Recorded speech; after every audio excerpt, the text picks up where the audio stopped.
a league start gauntlet build that Pineapple's planning on playing. Okay, so we're gonna talk about this POB with the perspective of let's pretend like somebody doesn't have good knowledge of POB and good knowledge of how to use POB. Okay? So we're gonna approach it from that perspective. You ready? So this is a level 99 skill tree. So this is like fully fleshed out, right? Let's see what's going on. We are a 99, 93, 2 passives. We're Witch, we're Necromancer. Let's see, we're Essence Glutton. So we got some mana stuff going on. Essence Glutton. We're Plague Bringer. Our offerings affect us. And because I know what Pineapple's doing, I think this is like an Archmage Detonate Dead, maybe?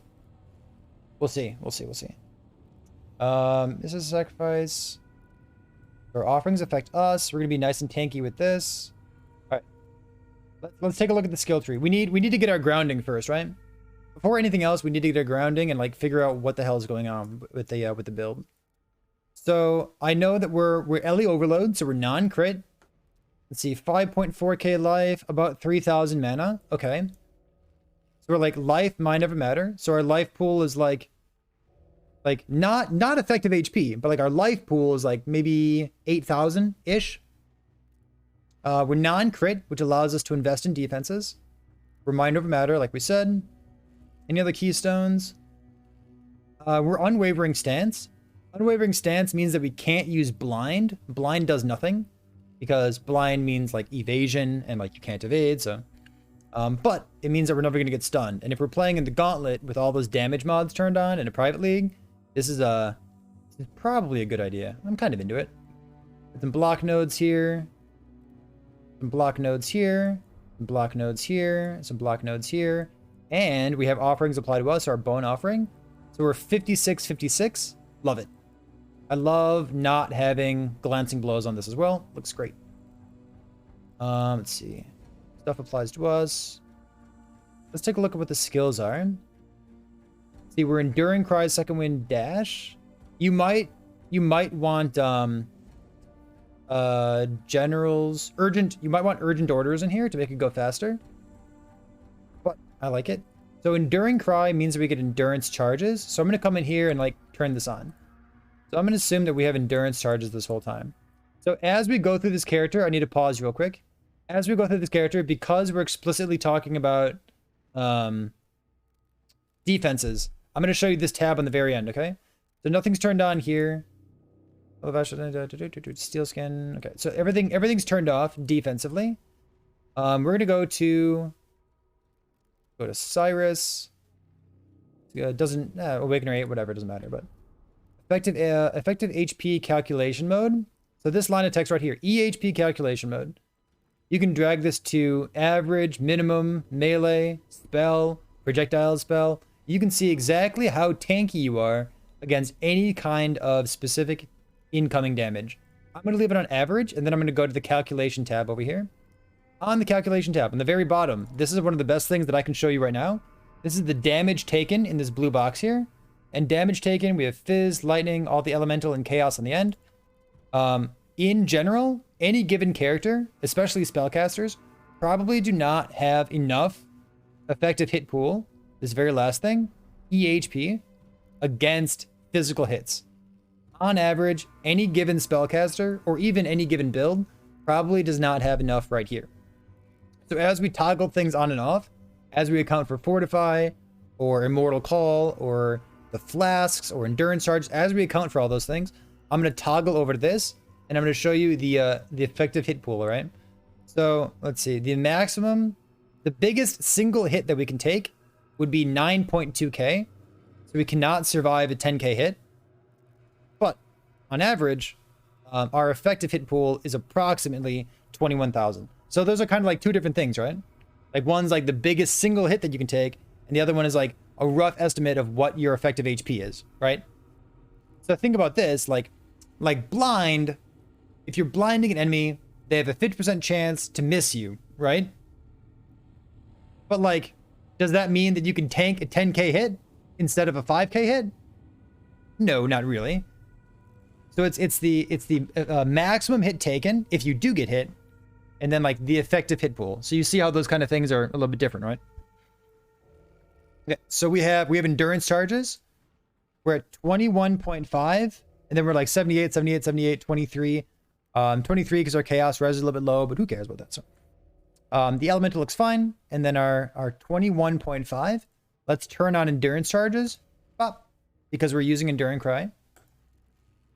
We were at like 21, now we're at 29, right? So 29.8. As I look at people's POBs, it feels like 30k is a great place to aim for, right? Now, Pineapple, this POB is trying to play in the Gauntlet on Saturday or whenever it starts. So they're probably going to want like a lot more effective HP than just 30k. But like for your build, like Softcore Trade League, like if you're under 30k, that's something that you should look at. Like at least 30k, right? Get it to that point and then reassess the rest of your build and see how things feel. All right, so we got endurance charges. Sick. We got dash, nice mobility, Herald of Ash, cool. We've got a 5 link here. So we're like, Detonate Dead, Unleash Detonate Dead. That's a thing. That's cool. Spell Cascade, Combustion. So I see Combustion here. I'm going to click on Enemy Ignited, Enemy Burning.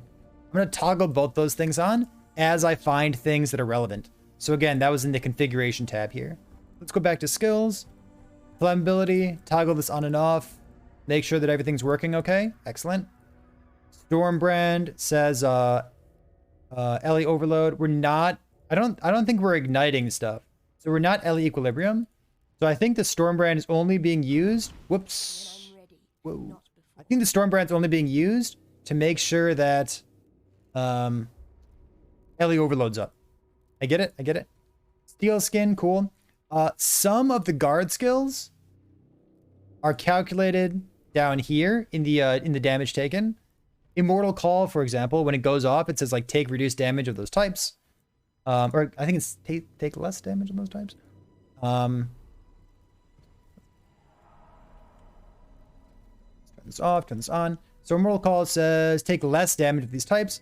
If I toggle this off, you see that it's 29.8. If I toggle it on, it shoots up to 183. Holy crap. So, Steel Skin is a pretty good choice here. We have a relatively low armor thing. What's this? Value? Value. We have a relatively low armor value. If we were like 15k armor, then Molten Shell would start to be a good choice. If we had, I guess we do have consistent source of endurance charge generation. So maybe Immortal Call is a good choice. Immortal Call on like a pure life-based build, once you get to like 7k life or so, it's like, you should probably be looking at Immortal Call over Steel Skin. But I digress. All right, so we have a Raised Spectre, Meat Shield, Minion Life. I don't really know what these are. Maybe this might be They of Tool. I'm not sure. This might be They of Tool. Pineapple, what are you planning on using for these boys? Let me know in chat, and then I'll keep going. All right. Let's see. Bone Offering, Vigilant Strike. Vigilant Strike. Oh, I love Vigilant Strike. Ancestral Call as well. Makes it really easy to hit with it. Oh, scaling of Spectre and Pool. Yep, you're totally right. Yeah, the Spectres are there for the scaling, the average scaling of Spectre life in the pool. You're right. So we have Vigilant Strike. Let's go to Fortify. I'm gonna click this in a second. We're at 29.8. If we're vigilant about keeping up Fortify, then our Fortify brings us up to 37.2. So it gives us about 7,000 effective HP. And all of a sudden, our maximum single damage hit against one source of one hit of damage, it used to be 8k. Remember that? Now it's 16k. So now like the single one hit that we can take is pretty big. So if we can like take this hit and then like recover our mana and like recover our life, this build's shaping up pretty well. I'm into it. Desecrate, Arcane Surge, Faster Casting, Spell Cascade. Great. Let's see. And then from our Ascendancy, I know there's some stuff that we need to account for here. Have you consumed a corpse recently? Basically all the time. If we're a Necromancer, we're going to assume that that's the case. With one nearby corpse, enemies deal 10% reduced damage. That's that red line of text that you see on the screen there. When things are redded out, or like when they show up as red in POB, it means that POB is not calculating them. So even if I like click, is there a corpse nearby? Yes, this source of damage reduction is not going to be calculated. So we're going to finish the entire POB and then we'll take a look at it. And like our tankiness is going to be like one notch above that. We can calculate it if we want to, but we got enough other stuff to do. Don't worry. Configuration. Okay. Blocked recently. High block chance? Yeah. We blocked recently. Have you been hit? Probably. We're not scaling dodge. We're not scaling evasion. Yeah, we've been hit recently. If you spawned a corpse. Yep. If you consumed a corpse. Detonate dead counts as consuming corpses. Yep. If you consumed a corpse. Yes. How many corpses? 5. I don't know. Brands, doesn't matter. Meat shield, is the enemy near you? This doesn't matter. Curses, no. It doesn't matter, though. It doesn't matter, no. None of that matters. Alright. So we went through our gear, and we have an okay idea of what the skill tree is doing, right? Got a pretty good idea of what's going on in the skill tree. Yeah, nothing too weird yet. Let's take a look at the gear. We can turn the flasks on. Let's see. We have basalt flask. Oh, so we're not ailment immune. So we need to worry about heat staunching at a bare heat staunching at a bare minimum for our flasks. We'll want warding as well. If we can, we'd like to worry about shock and dousing. Those are pretty good. But we'll see what kind of stuff is on this example gear. So we have basalt flask of heat. I'm gonna show you the calculation each time, okay? So basalt flask is gonna be relatively very strong because it's additional physical damage reduction. The granite flask, it looks like it has iron skin on it. It's also gonna be pretty strong. Let's see, 37.2. Let's turn on the basalt flask. 48.2 with a maximum single hit of 20k. Pretty big. So we're at 48k. 48, 68. Holy crap. That granite flask is giving us a tremendous amount of effective HP against fizz hits. Let's see, 29 here. And 20 here. Okay. That armor is like huge. Doing really well for us. In general, keep this in mind. Armor is relatively much better against small hits, which is why a good amount of armor feels good for while you're mapping. In general, sources of additional physical damage reduction are better against single big hits because armor is relatively less useful against one big hit and relatively much more useful against consecutive smaller hits. So that's stuff to keep in mind, but in this case, it looks like we got both of them on. Holy crap. If we have both of our flasks up, we can tank a 50k hit with those flasks up and fortify and endurance charges. And our effective HP is 117. This is enormous. Let's see what else we have here. We have a quartz flask of warding. Quartz, it's not OP, but it does give us phasing. And phasing is an amazing quality of life for like just not getting body blocked by stuff. I like this a lot. I think it's a good choice. Other things could be roomies. Roomies would go really well with the rest of the block stuff that we have going on. And because we're bone offering, did I see bone offering? Yeah, there's bone offering. Bone offering gives us life back when we block. So it's minions recover 528 life. 50% reduced effective stuff on you. So we're going to recover like 270 or something. We're going to like 270 life every time we block, right? So like a Rumi's concoction would be really good here if we get like another source of phasing. I value phasing. I think phasing's great. But this. All of our flasks turned on. Iron skin, warding, heat, all the good suffixes that come with using non-unique flasks. And all of a sudden our effective HP is 130k against fizz hits. Against elemental hits, we're over 100k. And against chaos, we're only 30k.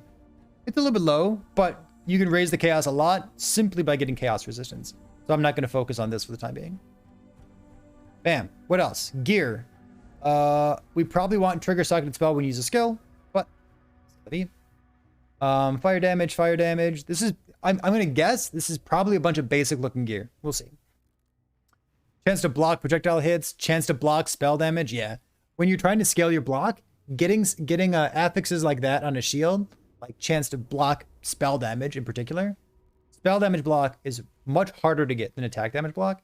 Love it. Love the fact that this is here. Chance to avoid elemental ailments. Ooh, nice. Okay, so chance to avoid elemental ailments. We gotta think about a couple things, right? If we have chance to avoid ailments, up to 100%, it means that we don't need a heat flask, which is awesome. We have on the tree, this node here has 20% chance to avoid elemental ailments while holding the shield. So we're 20% here. Sometimes you see people grab this node as well, because this is another 10%. And sometimes you see people anoint this node here, which is relatively an inexpensive anoint. It's +1 max res, and it has 15% chance to avoid elemental ailments. So I know that there's a handful of spots on your gear that you can craft that. Let's see how many of those we have. So we have 20 on the tree, 24 here, so we're at 44. 44, 50, 60, 70, 80. So we're at 80% chance to avoid ailments because we have it on a body armor as well. And then on gloves, 90, 100, 105. So we are immune to ailments, which is awesome. If we're immune to ailments, like we are, we don't need heat on our basalt flask. And we could have like basalt flask of, I don't know, reflexes, right? To give us like evasion scaling, which we don't really have much of, but technically we don't need heat here, right? That's what I'm trying to say. It's worth noting that when you have chance to avoid ailments, chance to avoid elemental ailments as a umbrella covers sap, brittle, and scorch, which are things that you encounter often if you're doing delirious content, especially if you're doing a simulacrum. If you only have things like heat, dousing, and the shock removal, I don't know what it's called. Those things are great for general purpose mapping, but they don't cover you in delirious content. So if you kind of know what content you're planning on doing, you can adjust for that kind of thing. What else? Boots. Cold damage if you've been hit recently is our enchant here. So we currently have you can't be stunned. It's worth noting that there are some boot enchants if we really want to min-max our POB. The Uber Lab boot enchant, there is one for 80% chance to avoid being stunned if you've killed recently. Pretty good. You could also get 1.5% life regen if you've been hit recently. There's all sorts of good boot enchants. Boot enchants are pretty good when you're trying to min-max your character. But cold damage, sure, I guess, fine. We have aggressive bastion. I'm gonna be real with you. Oh, that's cool. All right, this is relatively inexpensive. I think it's even less expensive than this thing here. As Disciple of the Unyielding requires an opalescent. So this thing here, I think every melee build that has a shield should use this. I also think every facebreaker build should use this. So this is it's got chance to block on it. It's got physical damage. Who cares about that? But chance to gain an endurance charge on kill while holding a shield. So because that's like generic, it also works for like spellcasters, right? So I like it. This is kind of a heads up thing to do. Other options, other like spicy defensive options would be like, no, you could try to anoint hardened scars for fortified during any life flask. Sometimes you see like pathfinders will use this, especially like scourge arrow pathfinders. This is awesome for like a bow character to get fortified. Other options would be like anointing this for +1 max res, and like maybe you don't need chance to avoid ailments on a piece of gear, so maybe it frees up your gearing a little bit. Or you could just like, I don't know, anoint life, but just having a bunch of life, you can scale your gear, you can scale your mana. Like maybe we use like freedom of movement, right? This gives you like chance to gain phasing on kill for 4 seconds. And maybe we change our quartz flask out to a Rumi's concoctions. We have like more block chance. Like those are the kinds of things that we can change out, right? Pretty good. All right, so I like the anoint. That's great. We have res. Nice. Okay, next, move on. Moving on. Chaos res. Chaos res. Great. There's no chaos res on the belt. Say levy. And then we have one jewel here that has tier 1 chance to gain onslaught on kill. Sweet. Yeah, it's only got one line of text, but it's totally worth it. Let's check for conditional buffs real quick from the Ascendancy. We had, if you consume a buff or consumed a corpse recently, AoE, deal more damage, sure. Deal damage here. Of course, recently. Shocked and chilled. So enemies will be shocked. They'll be shocked for like minimum shock effect, which I think is even already calculated here. And then will they be chilled? They'll be chilled as well. Sometimes you see people using hypothermia, which is great. Let's see. What is our mana reservation? Unreserved mana 75%. We are using... I assume that I know what we're using. What are we actually using? Stormbrand, Fun Buddy.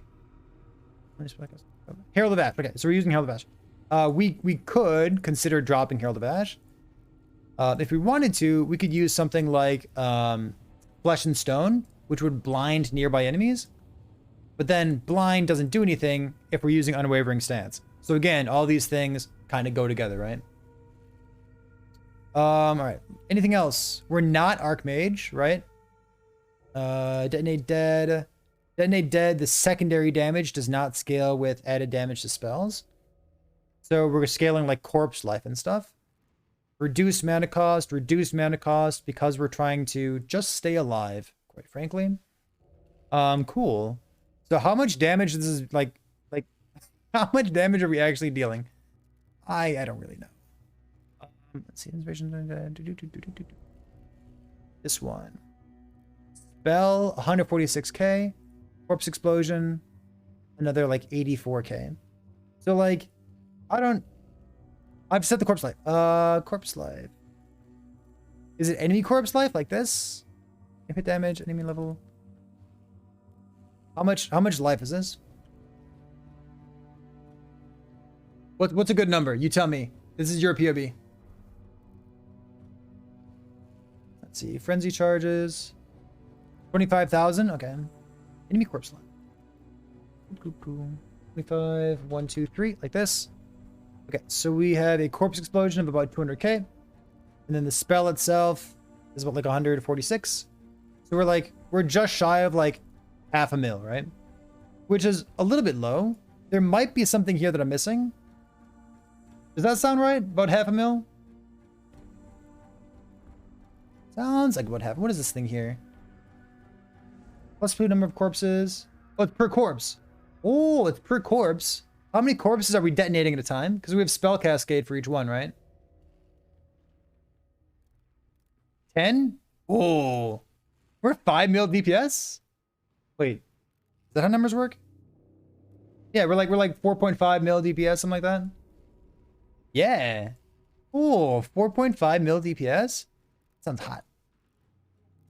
Herald of Ash gives us a little bit of damage, but I think what Herald of Ash is doing more for us, because it only scales the spell and not the Corpse Explosion itself, is like the AoE, like the extra clear by itself. Yeah, it's 4.5 mil on a 5 link. Interesting. Interesting build arena you've got here. Yeah, Herald of Ash just for clear. Yep, I'm with you for that. It's just for the little bit of extra AoE there. Okay, so I said at the very beginning that we were going to approach this from a perspective of thinking about scaling defenses, right? So we have, with everything up, this is like while we're mapping, right? While we're mapping here, we can tank a 50k hit of fizz damage.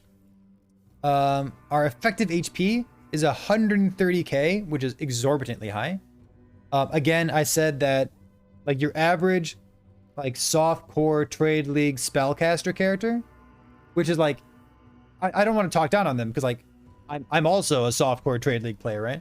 But on average, the POBs that I get to look at have like maybe 20k effective HP against fizz, and on average they're all a little bit low, right? So when I look at a melee character, maybe like a champion or something, it looks like maybe like on the low end it would be like 70k, and like on the high end maybe like 100k, maybe 130k, right?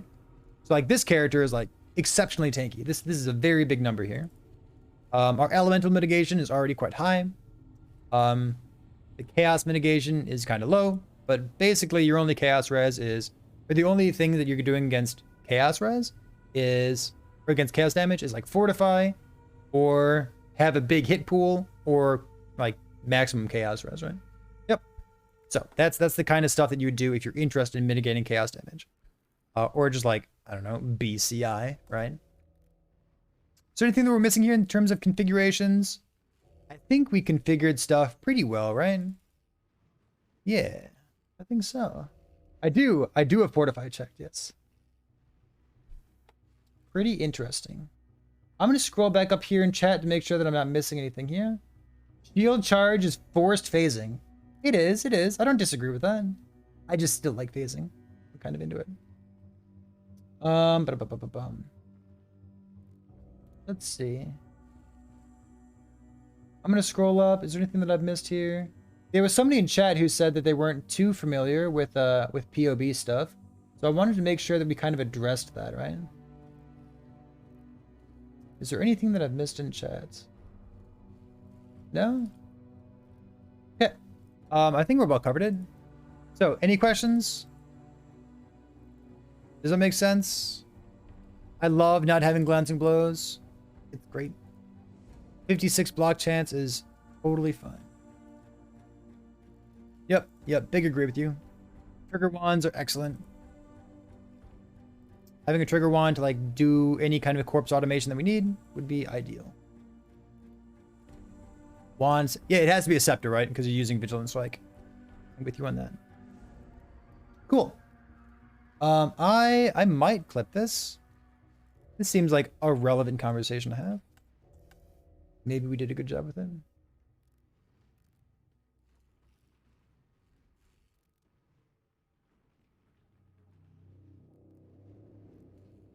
Yeah. Listen, POB is like its own game, right? POB is basically its own game. There's crossover, obviously, but like when it comes to building a POB and like remembering all of the things that you have to check and like getting the curses in, getting the auras in, getting the mana reservation just right, making sure you have enough like mana regeneration for like the mana cost of your skill and like how often you're actually casting it. Realistic DPS is something that comes up a lot. Realistic DPS might be like the knowledge of, you know, how many corpses you're spawning and like the fact that they shotgun, or like the knowledge that, you know, ball lightning scales with reduced projectile speed and AoE, so it hits all 13 times, right? Sometimes you need to know, like, if you're comparing your EQ character to somebody else's EQ, like Earthquake, do you compare like the initial hit, or do you compare the aftershock? Do you combine them? Like, there's like this whole language that goes into like path of building, like how to compare one thing to another thing. So, yeah, I mean, like if you haven't spent a bunch of time poking around in POB, I don't blame you, right? Absolutely not. It's a giant Excel spreadsheet. It's extremely confusing. But hopefully, by talking about it time and time again, we can help make sense of all the numbers here.